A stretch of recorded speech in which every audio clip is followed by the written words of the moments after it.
This is Joe's Corner 76. I will be commenting on the human condition. In order to change it, we have to be engaged. What is the full definition of freedom? It's the quality or the state of being free. It implies the power of self determination, living under a state where you can exercise free will, freedom from slavery, deliverance from arbitrary or despotic control, which entails having civil liberties.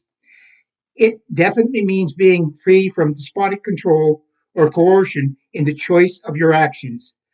I have tried to define the freedom in what we should have in a free society under a truly democratic government. This is a government that can be changed by vote, not force, one that responds to the needs and desires of the electorate and is accountable for its actions. Do we believe we have this now in our government? Or are we gradually seeing an erosion of individual liberty? Let's look at a few instances that might give you some things to think about. I think looking at the past record of the government over the months prior to the recent election showed the beginning of this. They ruled by decree rather than a vote by parliament. They sought authority to have unlimited spending powers without any parliamentary scrutiny. There were many months that the only communication to the Canadian people was by a brief press conference. During these conferences, it was very apparent that the questions raised by the press were basically sweetheart questions by friendly media like the CBC and the Toronto Star. The federal bureaucrats who are our employees refusing to answer questions put forth by committees of parliament, with them being supported by the government, closing down parliament to avoid scandals. Are there very specific acts that the government is trying to use to control how we think, what is appropriate for us to believe, and what is not appropriate? The Canadian Charter of Rights and Freedoms does guarantee these rights. What does the Canadian Charter of Rights and Freedoms say? The Canadian Charter of Rights and Freedoms guarantees the rights and freedoms set out in it subject only to such reasonable limits prescribed by law as can be demonstrably justified in a free and democratic society. There are laws in place to prevent discrimination and hate crimes. While free speech may be legally restricted as a means of ending discrimination and promoting gender equality and social harmony, the definition of the punishable crime of hate speech remains vague. The rights and the freedoms in the Charter are not absolute. They can be limited to protect other rights or important national values, such as limiting freedom of expression against hate crimes or child pornography. It should be noted at this point the government or its bureaucracy does not have the right to set limits on our right of expression, the content we publish, or the right to criticize the government or its officials, aside from hate and liability laws. Do you believe that this government wants to restrict these freedoms? You had better be aware of two bills that the government is proposing. Bill C-10 was put up for passage prior to the current election and was defeated in the Senate. The Liberal government stated that if re-elected, they would again seek to pass this within 100 days of the first parliament being recalled. What does Bill C-10 mean, and how would it affect us? The bill's aim is to bring streaming television services such as Netflix, Crave, Disney Plus under the authority of the Canadian Radio and Television Commission, in short, the CRTC. The Liberal government says the controversial changes to the Broadcasting Act would only apply to professional content. The federal government wants to change the bill so it would allow videos and other contents posted to social media like YouTube to be subject to the CRTC regulation. The changes to Bill C-10 would allow the CRTC to regulate user-generated material uploaded to social media platforms, the same as it regulates radio and TV content now. The government claims it will only apply to professional content, and it wants to make sure these services and apps contribute to Canadian culture. It wants to promote the creation and promotion of Canadian culture, or as I see it, telling us what to watch. I see this, as many others do, as an infringement on free speech.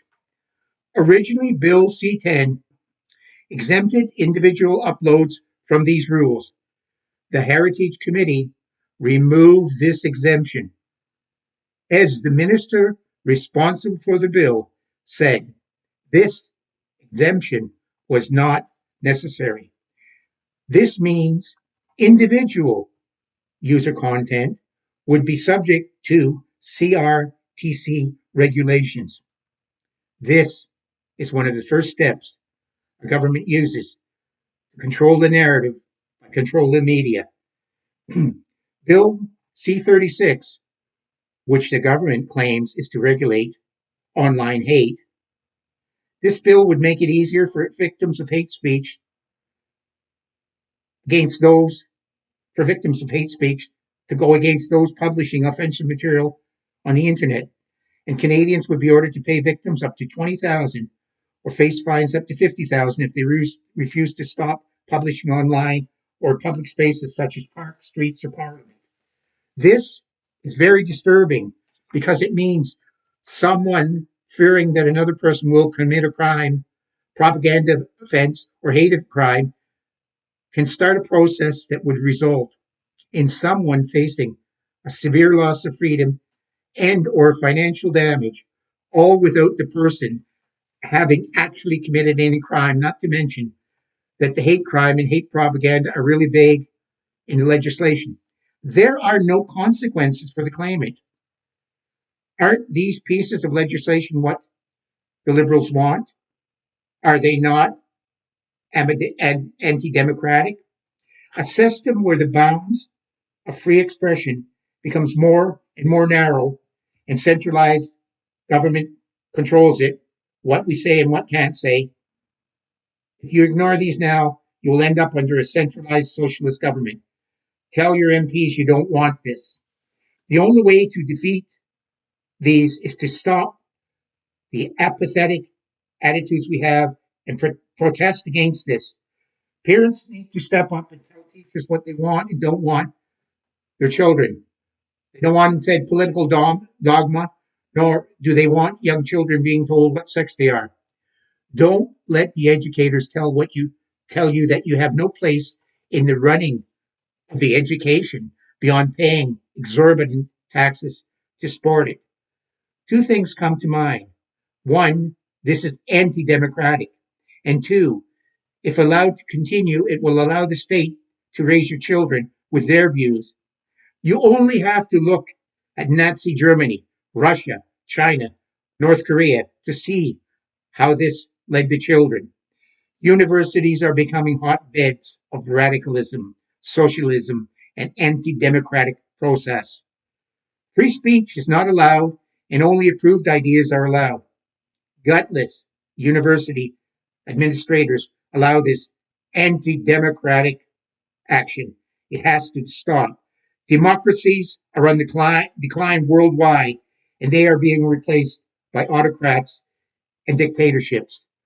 These groups are being run by elite networks of financial structures, security services, and professional propagandists who control the flow of information to oppress their people. Our elites seem quite prepared to control our activities using the line that they are preserving them for us. You can see this in Canada with the Liberals wanting to control the internet and social media. This is anti-democratic. Let's look at how demonstrations, even if they are legal, protest over things like climate change, land claims, vaccine mandates, and other others to force changes that are anti-democratic. To force public change that could not be gained by democratic means through elections, legislation, or courts is anti-democratic. Cancel culture, which can be compared to those who were burned as witches. It destroys lives and careers without the due process of law. This often happens without a great deal of evidence or fact. This is anti democratic. Our elites in democracy lose sight that it's the citizens who are the cause. It's easy to lose our democratic way of life if we forget it. The greatest fear I have for democracy is the apathetic population who don't pay attention to issues, study and debate them, and reach conclusions based on facts. Are you too comfortable in your ignorance of the threat to democracy? It doesn't always happen in one great swoop, but rather in small changes from time to time. Before people realize it, they have lost their freedom, and quite often it never comes back.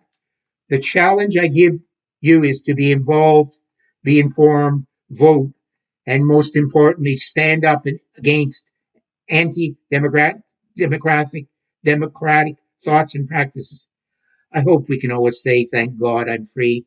You can follow me on Facebook, Twitter, and Instagram on Joe's Corner 76. You can hear me on Anchor FM, Apple Podcast, Breaker, Spotify, Google Podcast, and YouTube at Joe's Corner 76.